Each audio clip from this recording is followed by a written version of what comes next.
compris, on s'est un peu réparti les thèmes, histoire d'éviter de répéter 4 fois la même chose.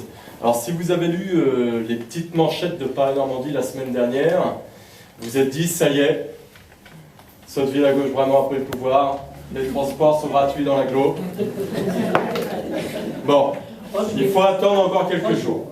Il faut attendre encore quelques jours. Malheureusement, ce sont les particules fines qui ont pris le pouvoir et les politiques qui sont menées pour l'instant ne répondent pas à la situation.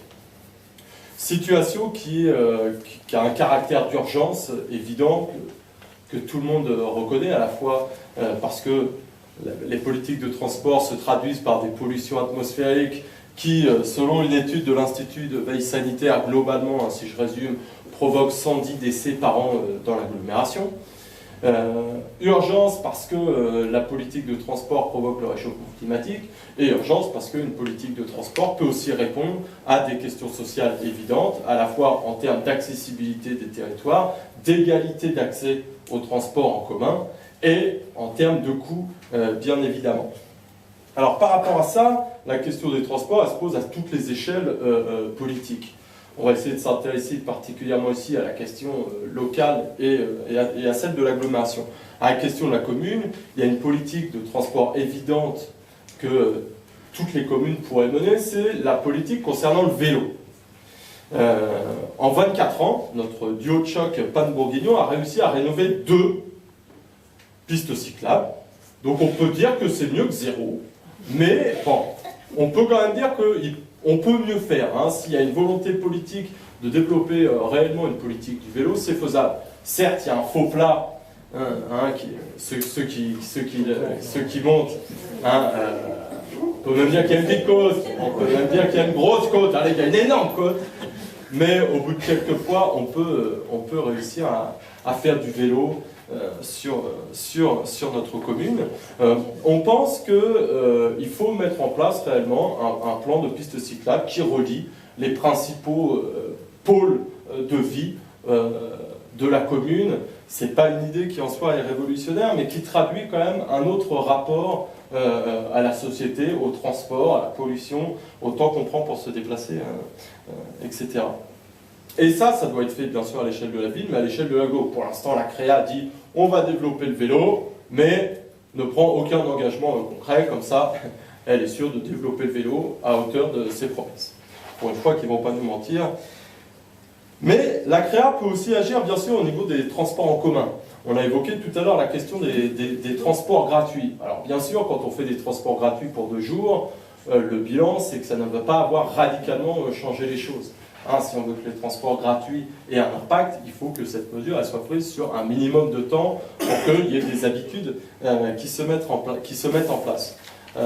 Alors sur le pourquoi de développer des transports en commun gratuits, j'en ai dit quelques mots. Je voudrais insister sur le comment. C'est-à-dire, est-ce que c'est faisable? Ce qu'on voit, c'est que quand il y a une urgence, c'est faisable. Même la créa socialiste, entre guillemets, arrive à mettre en place, une fois qu'on a vraiment le nez dans le brouillard de particules, il se dit, ah bah tiens, il n'y a pas de vent. Ah bah c'est dommage, il n'y a pas de vent, du coup il y a de la pollution.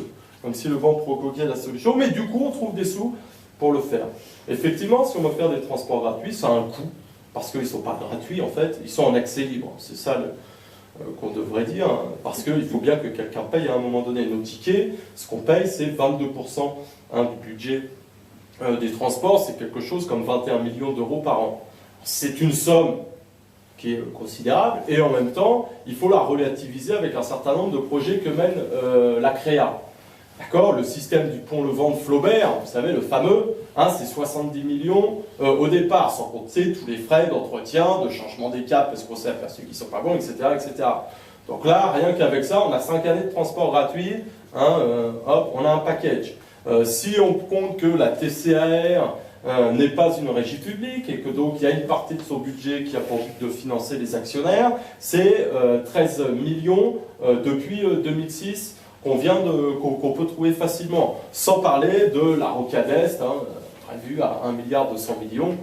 Bref, les transports gratuits, c'est un coût, mais c'est surtout une volonté politique. Si on veut le faire, on peut le faire, ça se fait dans d'autres agglomérations. Mais le transport gratuit, ça ne doit pas être la seule politique de transport en commun que doit mener l'agglo. Parce que si j'habite à Sotteville, par exemple, et que je travaille à Franqueville, s'il me faut 1h15 de transport en commun, ça a beau être gratuit, bah mon 1h15 de transport en commun, je la prends quand même, quoi.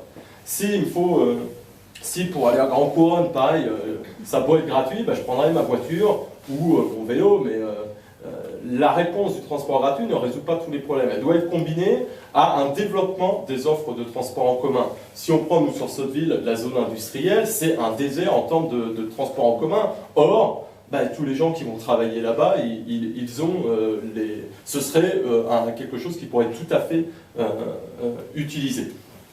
Donc il faut réussir à combiner cette politique de transport gratuit et ce développement des offres en pensant une politique qui ne soit pas obligée de penser que Rouen est le centre du monde et qui peut envisager l'idée qu'on puisse aller de Sotteville à Saint-Étienne sans passer par Rouen, qu'on puisse aller de Sotteville à Quevilly sans passer par Rouen, qu'on puisse aller à Couronne sans passer par Rouen, etc. etc.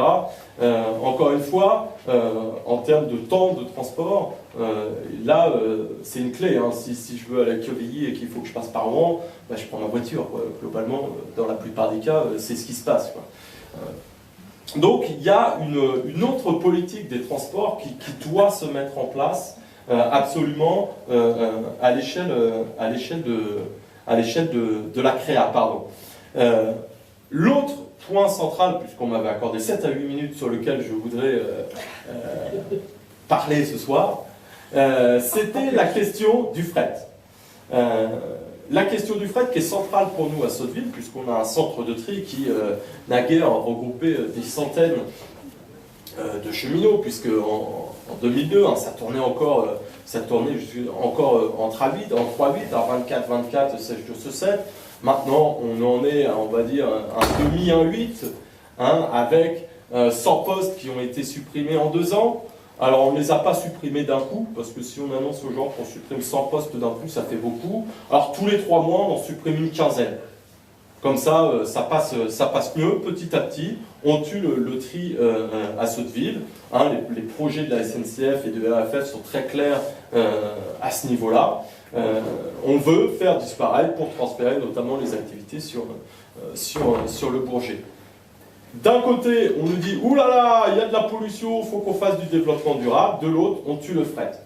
Pourquoi je dis on tue le fret? Parce que cette situation, elle est le résultat d'un choix politique qui est très clair, qui est de développer le tout-camion aux dépens du fret ferroviaire.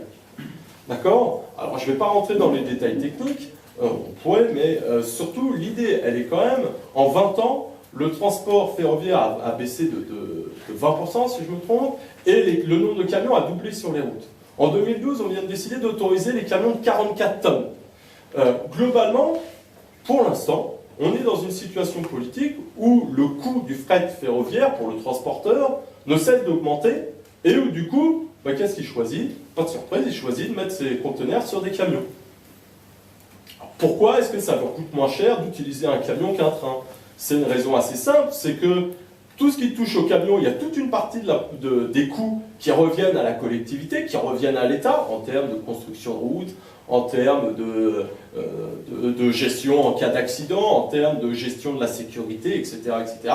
Or, pour le fret, on est rentré dans une logique avec une ouverture à la concurrence où il faut que globalement, le coût, entre guillemets, réel soit payé par les trains.